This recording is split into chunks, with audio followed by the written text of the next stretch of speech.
الحمد لله رب العالمين والعاقبة للمتقين ولا عدوان إلا على الظالمين وصلى الله وسلم على نبينا محمد وعلى آله وصحبه أجمعين. A common phrase from the nawaqid al-Islam is من لم يكفر الكفار فهو كافر أو شك في كفره. And this is a phrase that comes from the famous work of Muhammad Ibn Abdul Wahab from his Nawaqid al-Islam, which is the first of the mutun that is in the mutun al-Talib al-Ilm.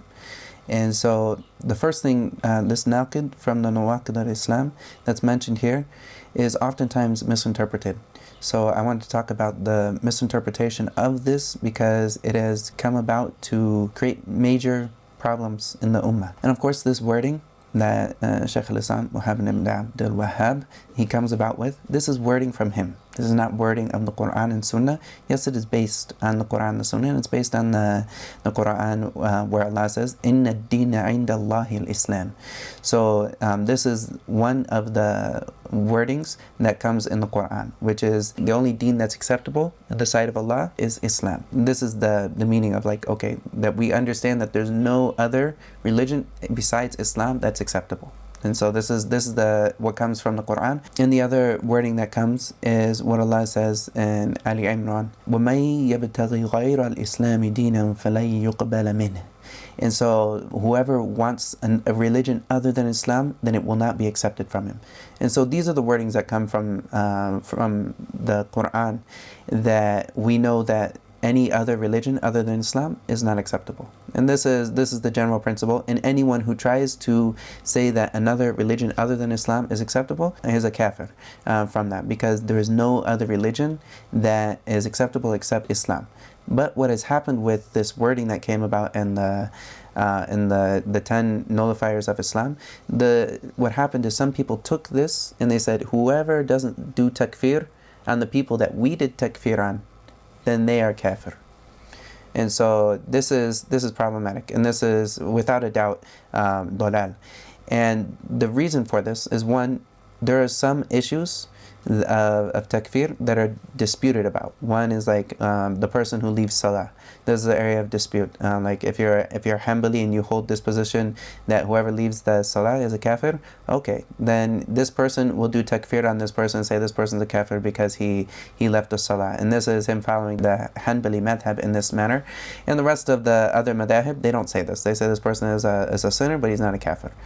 And the rest of the other madhabs, are they kuffar for not doing takfir on the person that this Hanbali did takfir on? No. And this is with ijma', with consensus, that they're not kuffar for not doing takfir on this person that is differed upon in his kufr. This is important that people understand that this meaning of whoever doesn't do takfir on the people that we did takfir on, then he's a kafir.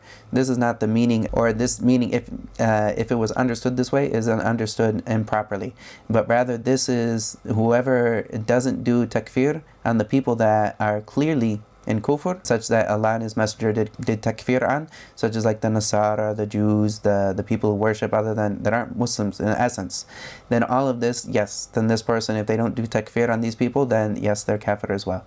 So anyone who says that no, the Christians, they're believers too, this is kufr, and this is also another type. This is a naqid min nawaqid al-Islam. And so this is a very important thing that people understand, because some of the groups of the Khawarij, they came up and they would do takfir on certain individuals, and then when someone doesn't agree with them in their takfir, they do takfir on them for not agreeing with them. And so this spirals out of control, and this is of course not the proper meaning of this work from Muhammad Ibn Abdul Wahab rahimahullah. And of course, like a lot of people, they will hold on to the wordings that come in some of the rasail from famous scholars, and they will use these wordings that come in the books of these men. They'll use them as if it's Quran and Sunnah. And occasionally when certain things are mentioned, and whether it's ijma' and whatnot, we always have to look at these wordings in light of the Quran and Sunnah. And because the Quran and Sunnah, these wordings, we can look into them deeply. But when it comes to ijma', we have to look at this in the light of other ijma'at and also in the light of other things in the Quran and Sunnah as well, because occasionally there will be certain wordings that are problematic, such as this one, man lam yukaffir al-kuffar aw shakka fi kufrihim fahuwa kafir. So like whoever doesn't do takfir on the kuffar, like who's the kuffar here that we're talking about? This is ambiguous. Is it all of the kuffar, such as like the Christians, the Jews, and the people that left Islam from doing one of the nawaqid of Islam?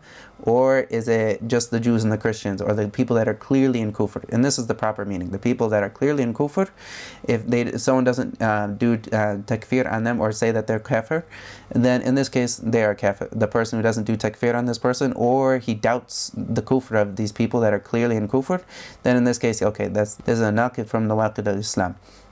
But if the issue that they didn't do takfir on this person because it's unclear to them, they don't know for sure, did this person actually create, did this person or this group, are they actually upon kufr or not? He doesn't know, it's not clear to him. Or this is something that the scholars have differed upon in this. Of course, this person is not kafir for doubting whether or not these people are in kufr. And so this is important for people to understand and not fall into this this kind of spiral. Because this is one of the things that a lot of the Khawarij and the extremist groups have fallen into, where they basically take this text from Muhammad Ibn Abdul Wahab, rahimahullah. They take it out of context, and it should be taken in context with the other texts of the Quran and Sunnah, and also of the other ijma'at that are out there, such as like there's ijma' that the ulama do not do takfir of the people, like the Hanabila. They don't do takfir of the people that don't do takfir of the people who leave salah. So if that makes sense. And may Allah guide us and protect us from this type of ghulu, and guide us in what is pleasing to Him. والله تعالى أعلم وصلى الله وسلم على نبينا محمد وعلى آله وصحبه أجمعين. فلذلك فادع واستقم كما أمرت ولا تتبع أهواءهم وقل آمنت بما أنزل الله من كتاب وأمرت لأعدل بينكم الله ربنا وربكم لنا أعمالنا ولكم أعمالكم لا حجة بيننا وبينكم الله يجمع بيننا وإليه المصير.